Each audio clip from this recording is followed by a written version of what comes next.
नमस्कार दोस्तों, आप सभी का विश्व भारती चैनल में बहुत बहुत स्वागत है। दोस्तों, बहुत ही बड़ी खबर आ रही है महाराष्ट्र और मुंबई से, जिसमें कि ये बताया जा रहा है कि मोहित कंबोज यानी मोहित भारतीय, जो कि भारतीय जनता पार्टी मुंबई प्रदेश के पूर्व महासचिव, उन्होंने एक नया दावा दाखिल कर दिया है महाराष्ट्र के कैबिनेट मंत्री और राष्ट्रवादी कांग्रेस पार्टी यानी एनसीपी के प्रवक्ता श्री नवाब मलिक के खिलाफ। उसमें क्या आरोप किए गए हैं ये हम आपको बताते हैं। उसमें ये जो उन्होंने पहला इस तरह का मानहानि का दावा किया था, उसमें तो 100 करोड़ का क्लेम उन्होंने कर ही दिया है उस दावे में। लेकिन इसके व्यतिरिक्त जब वो पहली बार हाजिर हुए, उसके बाद जब वो बाहर आए तो टीवी 9 मराठी से बात करते हुए कुछ अलग तरीके के आरोप उन्होंने किए, यही मोहित भारती यानी मोहित कंबोज के विरोध में। और उन्होंने ये जो एक इल्जाम लगाया था कि मोहित भारतीय अपने ब्रदर इन लॉ यानी साले जो है सचदेव, उनके जो एक प्राइवेट आर्मी है, उन्होंने कहा था समीर वानखेड़े की, जिसमें ये सचदेव भी हैं, ये लोग आर्यन खान को वहां उठा करके ले गए थे, किडनैप किया था उस क्रूज पर। यानी ये पूरा क्रूज मामले के विषय में ही पूरा ये दावा है कि उसके बाद इन्होंने ये जो बदनाम किया इन्हें और इनके साले को, इस विषय में इन्होंने ये दूसरा दावा वहां दाखिल किया हुआ है।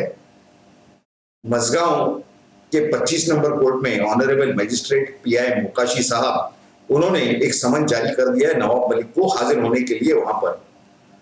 और ये जो समन है ये 30 दिसंबर 2021 तक रिटर्नेबल है, यानी 30 तारीख तक उन्हें सर्व किया जाना है। आने वाले समय में उन्हें तो वहां, आपको तो मालूम है कि समीर वानखेड़े साहब के जो पिता हैं ध्यानदेव वानखेड़े साहब, उनके मामले में तो इन्हें वैसे भी माफी मांगनी पड़ी थी, वो भी अनकंडीशनल यानी बिना किसी शर्त के। तो ऐसे जो हालात चल रहे हैं वहां पर, आने वाले समय में ये जो नवाब मलिक है, इनकी तकलीफें स्पष्ट रूप से बढ़ती हुई दिखाई दे रही है पूर्ण रूप से। और जो जानकारियां हमें प्राप्त हो रही है, ये मीडिया ने अब तक फ्लैश नहीं की है, ये जानकारी हमें जो सूत्रों से जानकारी प्राप्त हुई है उस आधार पर हमको बता रहे हैं। और हमारा एक आदत हमारी ये है कि जो जानकारी आप तक मीडिया नहीं पहुंचाती या मीडिया पहुंचाने का प्रयास ही नहीं करती, प्रयत्न ही नहीं करती, उस तरह की जानकारी हम आप तक पहुंचाने की पूरा प्रयास करते हैं, पूरी कोशिश करते हैं। तो आने वाले समय में इन्हें 25 number court, metropolitan magistrate court में हाजिर होना पड़ेगा नवाब मलिक को, और उन्हें जमानत लेनी पड़ेगी। यानी ऑलरेडी 2 मामलों में एक कैबिनेट मंत्री जमानत पर बाहर है। यह बात कितनी शर्म के लायक है, यानी महाराष्ट्र के जो सत्ताधारी नेता हैं उन्हें शर्म आनी चाहिए कि उनके कैबिनेट मंत्री जमानत पर बाहर हैं एक मामले में, और अब दूसरे केस में भी वो जमानत लेने वाले हैं। तो इस तरह के क्रिमिनल ऑफेंसेस में जमानत पे बाहर रहना, और इससे महाराष्ट्र का जो इमेज है, जो छवि है महाराष्ट्र की, क्या उसे नुकसान नहीं पहुंचता? जब दूसरों को कहा जाता है कि कोई ये कंगना रनावत हो या और कोई हो, इन्हें कहा जाता है कि महाराष्ट्र द्रोही है, तो महाराष्ट्र की छवि को मलिन करने वाले, खराब करने वाले वहां के जो खुद के मंत्री हैं, इनके सरकार के सम्माननीय उद्धव ठाकरे साहब मुख्यमंत्री के, वो खुद महाराष्ट्र का नाम बदनाम कर रहे हैं, पूरी छवि खराब कर रहे हैं उस सरकार की। और जिस मंत्री ने यानी नवाब मलिक, एक मंत्री होते हुए उन्होंने गोपनीयता की जो शपथ ली थी कि उनके सामने जो भी जानकारी आएगी या लाई जाएगी उसे वो डिस्क्लोज नहीं करेंगे, तो ये जो समीर वानखेड़े साहब के पिता हो या समीर वानखेड़े साहब हो, इनके जो भी कोई पर्सनल डॉक्यूमेंट उनके सामने लाए गए, उन्होंने कैसे जनता में डिस्क्लोज किए, कैसे ये ट्विटर पर डिस्क्लोज किए, कैसे उन्होंने ये सब पब्लिक किया, या फिर कैसे प्रेस कॉन्फ्रेंस लेकर के ये सब जाहिर किए? क्या ये उस जो उन्होंने शपथ ली थी, क्या उसका भंग नहीं है? जो राज्यपाल साहब ने उन्हें जो कसम दिलाई थी संविधान की, क्या उसका उन्होंने भंग नहीं किया है? ये भी एक बहुत बड़ा सवाल है। और क्या उन्होंने मंत्री पद पर रहने के जो कोई नियम है, क्या उन्हें पूरी तरह से भंग किया है या नहीं किया है? ये भी एक बड़ा सवाल है। राष्ट्रवादी पार्टी यानी एनसीपी का प्रवक्ता होने के नाते वो जो कुछ कहेंगे या उन्हें करना है वो अपने लिमिट में रह करके कर सकते हैं। दूसरे का जो राइट ऑफ प्राइवेसी है उसे भंग करना भी गुनाह है, और किसी की आबरू नुकसानी करना या मानहानि करना, किसी का इमेज खराब करना, वो भी एक बहुत बड़ा गुनाह है। ये डिफेमेशन केस इसी चक्कर में इनके ऊपर हुए हैं कि इनके मोहित भारतीय का यानी मोहित कंबोज का ये क्लेम है उस दावे में, जो हमें सूत्रों से जानकारी मिल रही कि इन्होंने बिना किसी सबूत के होते हुए और इनके पास कोई सबूत नहीं होते हुए इन्होंने सब आरोप किए हैं। और उन्होंने कुछ ऐसा भी आरोप लगाया था इसी मोहित भारतीय यानी मोहित कंबोज पर कि इन्होंने कोई बहुत बड़ा घोटाला किया है और उसके बाद इनके खिलाफ कार्रवाई होगी, उससे बचने के लिए इन्होंने मोहित कंबोज से अपना नाम मोहित भारतीय रख दिया है, यानी बदल दिया है अपना सरनेम।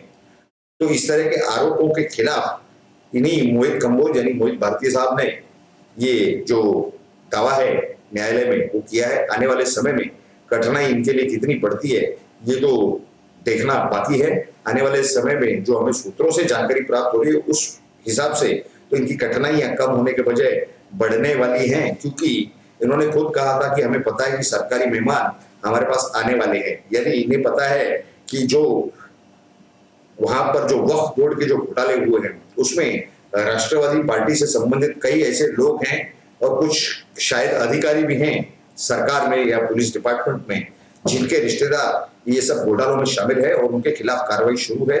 उनके संबंध राष्ट्रवादी पार्टी यानी नेशनलिस्ट कांग्रेस पार्टी के नेताओं के साथ हैं, जिसमें कथाकथित नाम जिस तरीके से बताए जा रहे हैं उसमें से जो टॉप 3-4 नाम है, जिसमें से ये संदेहास्पद बात है यानी डाउटफुल बात है, लेकिन जो लोगों से खबर आ रही है उसमें ये बताया जा रहा है कि ये नवाब मलिक साहब का भी उसमें कुछ लिंक होने की संभावना आज की तारीख में नाकारी नहीं जा सकती।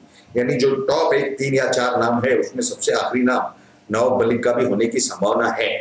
इस तरह की सूत्रों से हमें जानकारी प्राप्त हो रही है। आने वाले समय में ये देखना होगा रुक करके कि ये जो एनफोर्समेंट डायरेक्टोरेट और जो केंद्रीय एजेंसियां जो मामलों की पूरी जांच कर रही है वो किस तरह से कार्रवाई करती है, क्या कार्रवाई करती है और किस प्रकार की वो पूरी कार्रवाई होती है, क्योंकि वो होगी पूरी कानून की कार्रवाई, कानून के दायरे में रहकर होगी।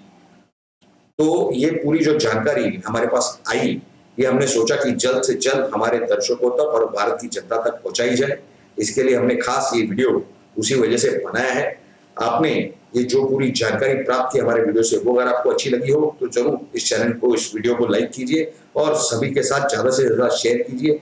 और अगर आप हमारे इस चैनल पर नए हैं तो जरूर इस चैनल को सब्सक्राइब कीजिए और सब्सक्राइब बटन के बाजू में जो बेल आइकन का लिंक है उस पर क्लिक करके ऑल नोटिफिकेशंस यानी सभी नोटिफिकेशंस को ऑन कर दीजिए, ताकि आपको हमारे हर वीडियो और हर एपिसोड की जानकारी तुरंत और जल्द से जल्द सबसे पहले आपको प्राप्त हो और आप सबसे पहले सही जानकारी हमारे वीडियो के माध्यम से प्राप्त कर सकें। इसके व्यतिरिक्त हम इसी विषय पर हमारी नजर बनाए हुए हैं। जो भी आगे जानकारी आएगी वो जरूर आप तक जल्द से जल्द पहुंचाने का पूरा प्रयास करेंगे। आप सभी लोगों ने इस वीडियो को पूरा अंत तक देखा, इसके लिए आप सभी का बहुत बहुत धन्यवाद। भारत माता की जय। जय हिंद।